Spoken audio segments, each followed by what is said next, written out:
Hello, Leo Collective. Ako po si James from James Tarot PH. Ito po ang inyong bonus reading para po sa March Manifestation Forecast. So today mga Leo, tayo po ay mag-manifest para sa buhay mo ngayong buwan ng Marso. Okay? So let's begin. Inhale and exhale. Holy Spirit, Spirit Guides, ibigay natin sa mga mahal kong Leo ang mensaheng dapat nilang malaman para sa buwan na ito. In your overall energy, meron kang the Four of Cups. Beautiful. In the area of what you need to paghandaan because this is your blockages, meron kang the Knight of Wands. In the area of what you need to do, meron po kayong the Eight of Swords. In the area of what you need to focus on, meron po kayong the Four of Pentacles. In what's coming in, meron po kayong the Fool card. Beautiful. In your divine messages, meron po kayong the Three of Cups. In your fortune, meron po kayong the Eight of Cups. Lovely. Meron kang dalawang 4 and dalawang 8. Mamaya explain ko yan. In your near future, meron kang the Knight of Swords. Beautiful, beautiful. At ang missing puzzle piece, yung kulang na ingredient para talagang makuha mo na yung manifestation mo, ito po yun. Mamaya sabay-sabay natin siyang bubuksan sa dulo ng ating reading. But first, mga mahal kong Leo, thank you po muna sa lahat po ng mga hindi nag-skip ng ads. Malaking tulong po sa akin yan. Every time po na meron tayong libreng reading para po sa inyo. Salamat din po sa bawat like and comment. Malaking suporta po yan every single time. So keep on liking, keep on commenting. Thank you po. So, in the background of your reading, meron kang the Eight of Pentacles. Sabi dito, Leo, panahon na para ipakitang gilas mo, yang galing mo sa mga tao. Okay? You have what it takes. Magaling ka daw, marunong ka daw. Panahon to para ipakita mo yung husay mo sa yung chosen field. Okay? Nakita ko kasi dito, nitong mga nakaraang linggo, nakaraang buwan, parang pilit mong minamaliit yung sarili mo na parang, okay na ako dito, hanggang dito lang ako. Hindi ko na siguro to ipapakita pa or hindi ko na siguro to iaabot kasi parang feeling ko baka matahin lang ako, baka laitin lang ako, baka i-judge lang ako. Pero kitang-kita ko dito, time na for you to show off. Time na for you to let the people see kung ano yung pinaghihirapan mo at ginagawa mo. Sabi dito, magaling ka eh. Mahusay ka eh. Pero palagi mong iniisip na baka iba ang interpretasyon ng ibang tao. So now is the right time for you to really show kung ano yung mga ginagawa mo. Because panahon na daw at hinug na ang time for you to show them this. Okay? Good for you. Nakita ko rin dito yung hard work, kung ano man yung mga balak mong paghirapan, mga balak mong ma-accomplish or balak mong maabot, ay talaga namang kayang-kaya mo. Kaya relax ka lang dyan, maniwala ka sa skills mo, kayang-kaya mo yung ipanalo. Okay? Especially in your core energy, meron kang the Four of Cups. Si Four of Cups, sinasabi dito, Leo, ng yung spirit guides na wag mo nang panghinayangan pa yung mga nangyari in the past. Masipag ka naman eh, magaling ka naman eh. Kung ano yung mga natapon na sayang, walang pinatunguhan, walang nangyari or walang nahita, let it go. Sabi nga ni Queen Elsa, let it go. Para pumasok yung bagong bagay na talaga namang tugma sa skill set mo. Alam ng yung spirit guides na swak sa'yo to eh.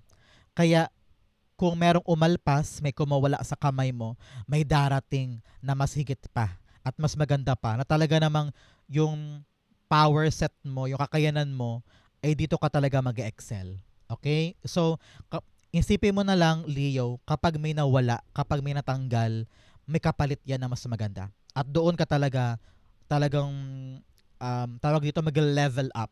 Kasi kayang-kaya mo siyang panghawakan. Okay? Clarify natin to. I'm seeing 444 in my clock. Talaga namang 444 is protection.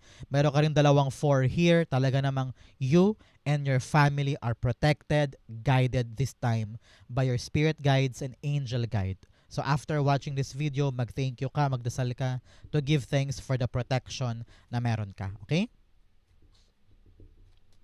The Four of Cups. the Ten of Swords. Yes, sabi dito, kung nalulugmok ka na sa kumunoy, parang feeling mo hindi ka na makaahon, feeling mo lahat na ng dapat mong gawin, ginawa mo na pero wala pa din, makakaasa ka na this time around, may rason ka na para bumangon. May rason ka na para makabawi. Dahil binibigyan ka ni God ng new chance. So, stand up and work. Show them all. Mag-show off ka. Ipakita mo na hindi mo sasayangin to pagkakataon na to dahil ayaw mo nang bumalik sa kinalugmukan mo. Okay? Ayaw mo nang bumalik dun sa hirap, sa kalbaryo, sa pasakit, sa pain. And you will now do everything para itong bagong bagay talaga namang magbunga para sa'yo. So congrats, congrats, congrats. Meron ka ng rason para makabangon at makabawi. Okay? So Leo, dahil ito ay monthly manifestation reading, time na to for you to manifest. So ngayon, comment down below, isulat mo na dyan kung ano yung mga manifestation mo na gusto mong matupad ngayong buwan na ito. It will happen for you. Okay? In your blockages, meron kang the unknown and unseen patterns. Sabi dito, yakapin mo yung mga bagong bagay na unfamiliar man, unknown, unclear, pero ramdam mo na I need to go there or I need to start this. I need na hakbangan ito. Ramdam mo yan na kahit may pangamba, may alinlangan, pero you know that ito yung landas sa dapat kong tahakin. So, embrace the unknown, surrender your control, and have faith na kung ano man yung naghihintay sa iyo sa dako paroon, kayang-kaya mo yan. Okay? You also have unseen patterns. Sabi dito, meron ka daw pattern sa buhay mo na paulit-ulit-ulit lang na dapat mo nang baguhin. Whether paniniwala mo yan, or routine, or lifestyle, or maling pattern sa relationship, o maling pattern sa trabaho o negosyo, malalaman mo yan na parang, ay teka, mali na pala to Bakit ko ba to paulit-ulit na ginagawa? So, you need to pinpoint that this time para mabago mo pa. Okay? Example, ikaw pala yung uri ng tao na lagi, pag may paperworks, tinatapos mo kapag cramming na. Kapag malapit na yung deadline. Yan. Kaya lagi ka tuloy na de-delay. Marami kang nalalagpasan na detalye. Kaya ayun, tumatambak yung trabaho. So, pag nakikita mo yun na parang, ay, oo nga, no? Ako pala yung problema. So, baguhin ko na yung pattern ko. Ganyan. So, in what's blocking, meron kang Knight of Wands. Sabi dito, ang umaharang sa'yo, kulang ka sa kumpiyansa. Kulang ka sa lakas ng loob na ilaban o isugod yung isang bagay. This is a card of good news itong Knight of Wands. Meron talagang binibigay sa'yo na bagong pagkakataon si God na maaaring magpabangon sa'yo at alpas doon sa struggles. Pero kitang-kita ko dito na parang ayaw mo actionan ayaw mo ihakbang. Kayang-kaya mo naman, you have the Eight of Pentacles here, showing your innate ability, your undeniable power para siya yung magawa. So, bakit ka daw umaatras sa challenge? Bakit ka daw pinapanghinaan ng loob? Para sa'yo talaga to. So, sabi dito, Leo, ang blockages mo, ayaw mong sumubok, ayaw mong mag-try, ayaw mong ilaban kahit kaya naman. Okay? Clarify natin to. 8. The Knight of Pentacles is being clarified by the King of Swords. Knight of Wands pala. Knight of Wands is being clarified by the King of Swords. Kailangan daw dito paninindigan. Okay? Hindi porkat gusto mo lang, bibitaw ka na kapag mahirap. Or kaya, akala mo enjoy, mahirapan ka lang ng konti, urong na agad. Sabi dito, kapag nakapag-decide ka na gusto mo itong gawin, gusto mo itong simulan, dire-diretso mo ito. Huwag kang ningas kugon, Leo. Nasa umpisa lang magaling, sa umpisa lang masigasig, pero hindi kayang maging consistent or hindi kayang maging competitive or magkaroon ng magandang performance all throughout. Diba? Sabi dito, stand for yourself. Maging malinaw sa iyo kung ano yung saysay na itong bagong blessing na ito para mailaban mo siya ng dire-diretso. Okay? Narinig ko rin dito, sabi ng yung spirit guides na kung iisipin mo lang yung tamang strategy, kakayanin mo siya idiretso sa kabila ng takot, sa kabila ng pangamba. Kaya importante ngayon, Leo, malinaw sa iyo yung right plan, right strategy, para kahit ano man mangyari, meron kang gabay o meron kang checklist na mapanghahawakan para maituloy pa rin ito. Okay? So, wag pang hinaan ng loob. Magplanong mabuti ng detalyado at ituloy mo ito. Okay? So Leo, kamusta ka ngayon? Ano pong ginagawa ninyo while you're watching this video? Ikaw ba naglalaban, nagluluto, o kaya before bed? Ano? So comment down below para malaman po natin kung paano po nakakatulong sa inyong ating reading every time. Okay? In the area of what you need to do, meron po kayong the Eight of Swords. Meron kang dalawang 8 here, 8, 8, telling you you have the abundant energy. 8, 8, 8. Talaga namang tatlong walo na talagang nagsasabi ng abundance, abundance, abundance. And you have the power, power to create, power to build, and power to manifest. Kayang-kaya mo yan, kaya wag nang magduda sa sarili. And heto ka na naman, sabi dito, magtiwala sa iyong skills. Feeling mo lagi naka-tie down ka. Feeling mo lagi na wala ka na magagawa, na wala ka ng lusot sa isang bagay. Lagi mo iniisip na hanggang dito lang ako, ayoko na, hindi ko na kaya, wala na akong solusyon. Do not give up right away. Okay? Lagi kang may solusyon, lagi kang may sagot. Ang importante dito, huwag mong i-self-sabotage yung sarili mo. Lagi mong kapitan yung strength mo. Saan ka ba magaling? Saan ka ba mahusay? Yun ang gamitin mo para makalaya ka sa bawat problema. Sabi dito, takot ka lang kasing gumalaw. Takot ka lang humakbang. Maybe because takot ka mag-fail, takot kang ma-judge, or takot kang pagtawanan. Pero kung lagi ka daw takot sa mga panghuhusga ng iba, paano ka daw magkatagumpay? So ngayon, palayain mo ang sarili mo sa shell na yan. Nasa isip lang yan. Makakahanap ka pa rin ng tamang solusyon. Okay? Makakagalaw ka pa dyan. At mabibigyan mo ng good ending yung kinakaharap mo. Okay? 8 of Swords.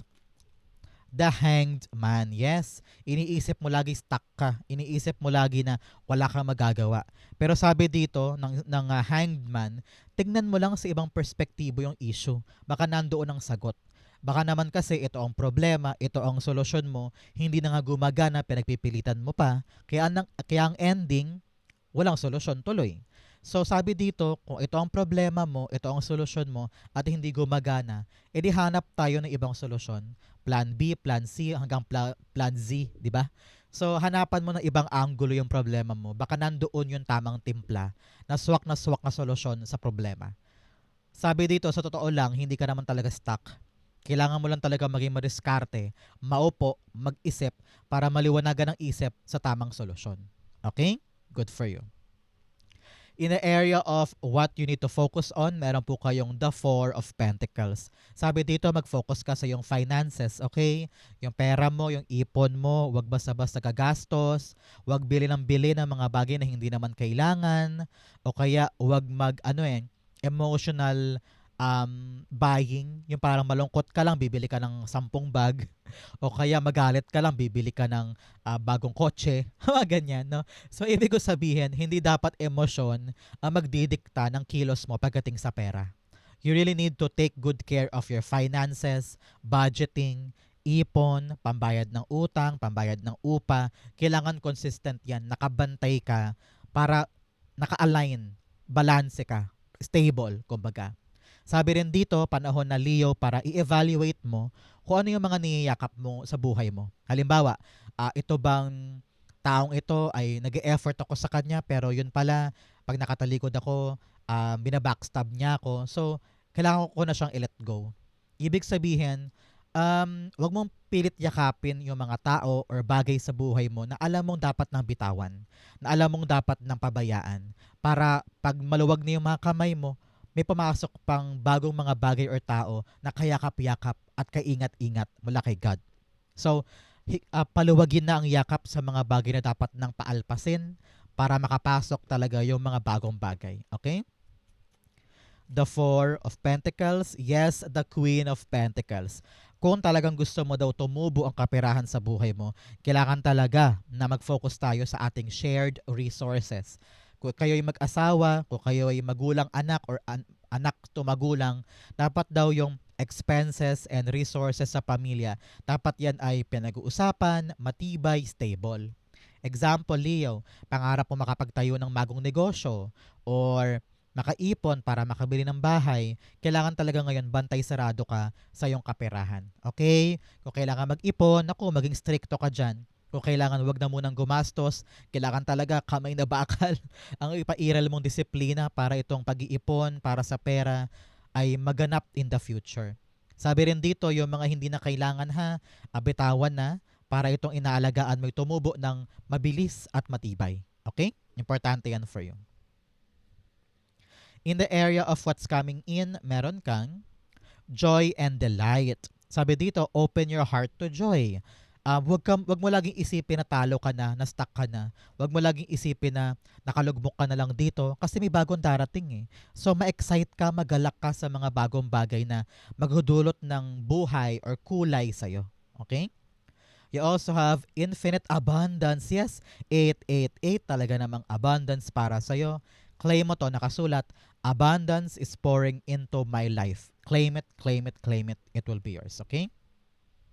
In what's coming in, meron kang full card.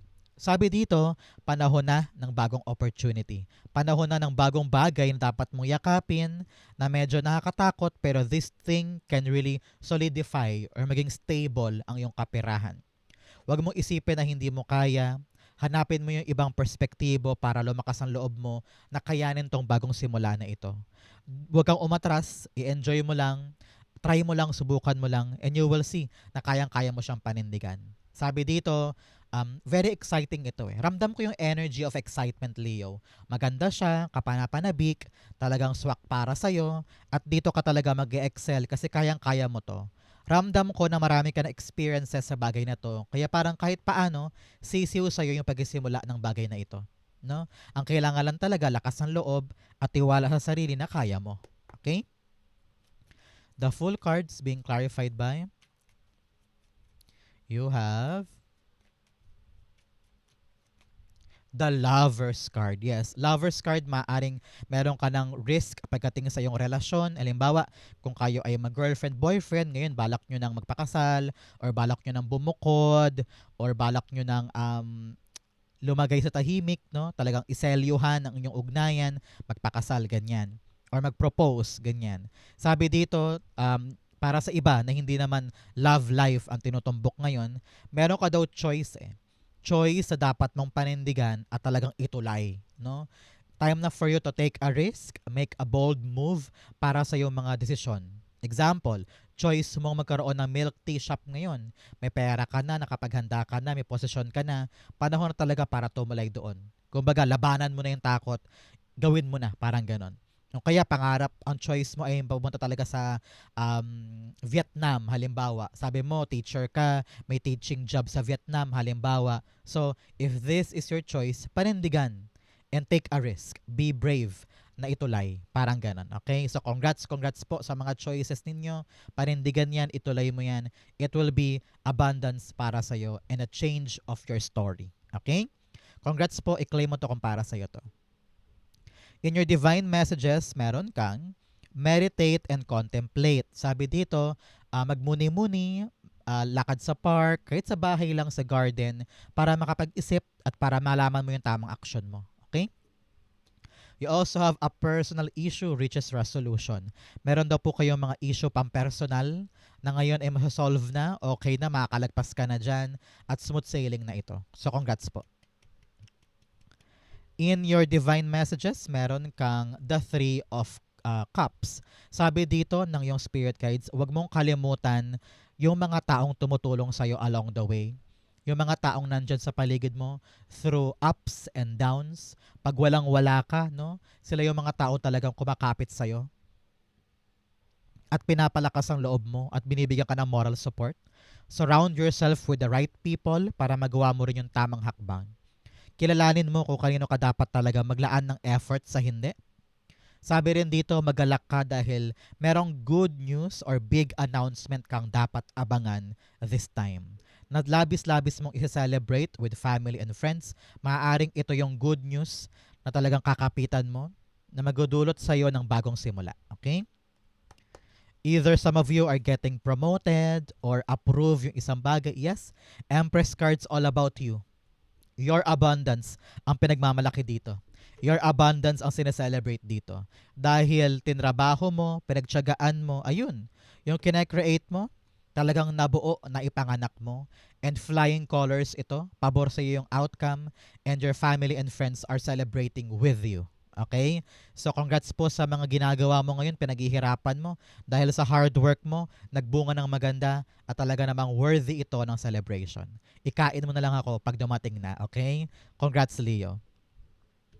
In your fortune, meron kang pin, new job and career. Wow. Kung kayo pwede go manifest ng new job and career, this is a big, big, big sign. Talagang sa'yo to. Claim mo to. You also have crib birth. Talagang birth or conception of a child or enterprise. Talaga namang meron kang ipapanganak na bagong bagay, endeavor, negosyo, or project o kaperahan na talagang isa-celebrate ninyo kasi nagawa mo. Okay? Congrats po. You also have bouquet, compliments from an admirer. Yes, talagang merong love aspect para sa iba sa inyo. Meron daw pong bagong pag-ibig para sa mga naghahanap. Congrats, congrats. You also have bell. Yes, announcement. Talaga namang tama yung sinabi ko kanina. Naramdaman ko talaga yung big announcement na talagang isa-celebrate mo at ng family mo. Congrats po. In your fortune, meron kang 8 of Cups. Ready ka na talagang iwanan yung mga maling bagay sa buhay mo. Sabi ko nga kanina, meron kang mga pattern na mali o mga paulit-ulit na bagay na parang nakita mo, teka, mali na to paulit-ulit lang So yung pagkagising mo sa katotohanan na yun, nagpalakas ng loob mo na bitawan na Bitawan na yung mga bagay na stagnant, mga bagay na nagpapakulong sa'yo, mga bagay na nagpapalimita ng galaw mo. You are now ready to leave that behind at magbagong buhay na. Parang kino-correct mo na this time yung direction mo. At kung ano man yung mga rason kung bakit ka naantala, kayang-kaya mo na siyang bitawan. Dahil ngayon, ang nasa isip mo ngayon ay sumaya, maging kontento, maging satisfied, at mahanap talaga yung true purpose mo, which is good for you. Kaya kung meron kang iiwanan ngayon, Leo, ng mga bagay or tao o trabaho, or akala mo maganda pero hindi pala, mapagpalaya ito at gagaan na yung pakiramdam mo moving forward. Okay? The Eight of Cups, the Queen of Swords. Meron kang King of Swords and Queen of Swords here. Telling you talaga na partnership ito. Maaring best friend mo, lover mo, o parents mo. Ito yung taong talagang sanggang dikit kayo na tulungan. Sa panahon to para makahanap ka ng right person to support you or to guide you para tong laban na to madire-diretso mo. Okay? So, the Queen of Swords clarifying our Eight of Cups. Ngayon, talagang gets mo na kung anong ayaw mo at gusto mo. Very vocal ka na dito. Sabi mo, ayoko na yan, hindi na ako masaya dyan, iiwanan ko na yan. Malinaw na sa'yo kung ano yung pangit sa totoo, kung ano yung maganda sa peke, no? And you are now standing up for yourself and making a big decision.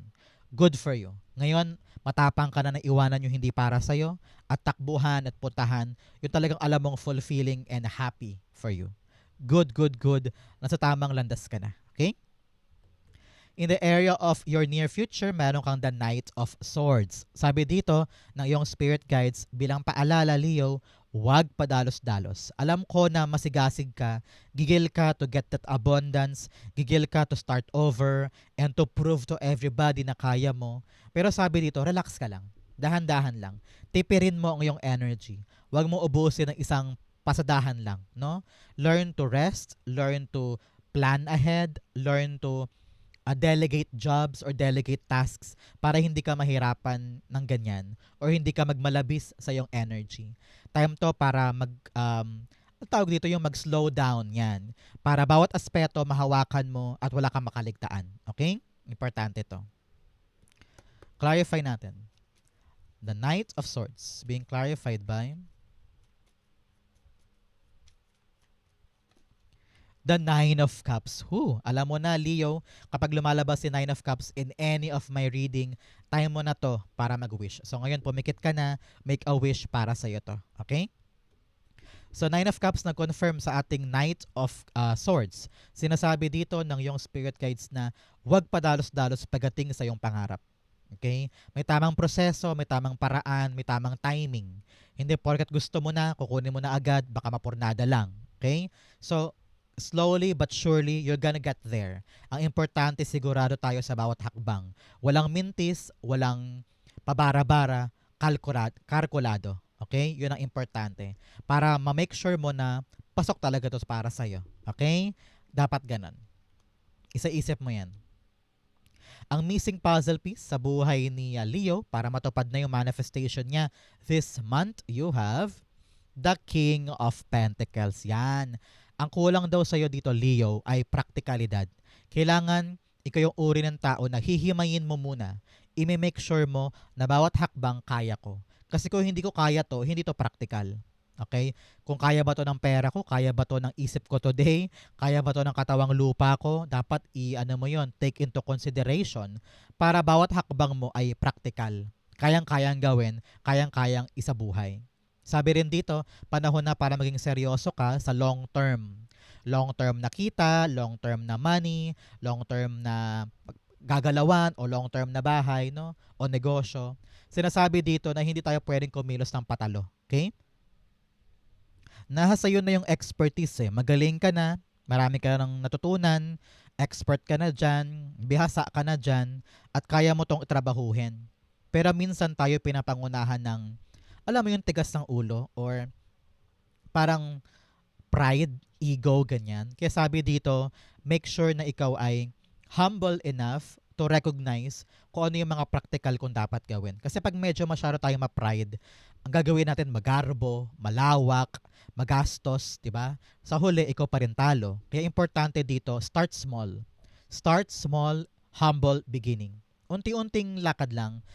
Paunti-unti naman, lalaki rin to, titibay, magiging solid yung foundation, and magiging permanente siya. So, wag mo daw mamadaliin yung something na alam mong mapanghahawakan mo ng matagal na panahon. Ang importante, ready ka to study, ready ka na pagpaguran yung isang bagay na alam mong tatagal. Okay? Importante yan. Sabi rin dito, I don't know why. Parang sinasabihan ka na minsan, pag ramdam mong parang dehado ka, wag mo muna ibigay. Pag alam mong parang you're on the lesser side of the coin, wag ka munang mag-give in or wag ka munang mag-commit. Kailangan masiguro mo na pag pumasok ako sa bagay na ito, meron ako makukuha na hindi ako malulugi. Parang ganon.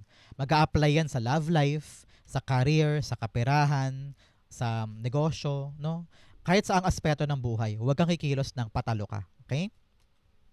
King of Pentacles, the King of Wands. Parehong king. Sabi dito, tigas-tigas ang ulo, tigas-tigas ang pride. Pag gusto-gusto, pag talagang nakapag-decide na, ilalaban na, wala nang makakabago ng isip. Yun daw minsan ang problema natin, Leo, na masyado tayong stubborn, masyado tayong palaban, masyado tayong go-getter. Sabi dito, minsan kailangan natin timbangin kung yung ating bang paraan o proseso ay nakakatulong ba sa atin talaga or nakaka-drain na. So, kailangan natin i-dial back. Dial back whatever trying to plan. Gawin natin siya sa paraang kaya natin. Para paunti-unti maabot natin siya nang walang delay. Yes, matagal. Yes, maraming proseso. Pero sigurado. No? Wag bara-bara. Wag masyadong mataas ang, alam mo yun, pride na parang, kaya ko na yan, gagawin ko to, kaya kong abutin yun. 50 steps ako agad-agad. Ang kaya mo lang naman 2. No? So make sure na you're practical in both areas of your life. Trabaho man, career, project, love life, o pamilya. Para hindi mawala yung apoy ng laban or yung kumpiyansa mo, paunti-unti lang muna. Yung kaya lang natin muna. Okay? Napakaganda nito para sa'yo, Leo. So, ito po ang inyong manifestation reading. Manifestation dusts po para sa inyong lahat. After watching this video, talaga namang matutupad na ang inyong manifestation. Okay? So, saan po kayo nakaresonate? Comment lang po kayo sa baba. Babasahin ko po yan. Thank you, Holy Spirit, Spirit Guides, for the clarity and messages na dapat malaman ng mga Leo today. Ngayon, matutupad na ang iyong manifestation. Okay? So thank you po for watching hanggang dulo, mga mahal kong Leo. I love you. This has been James for James Tarot PH. God bless everybody.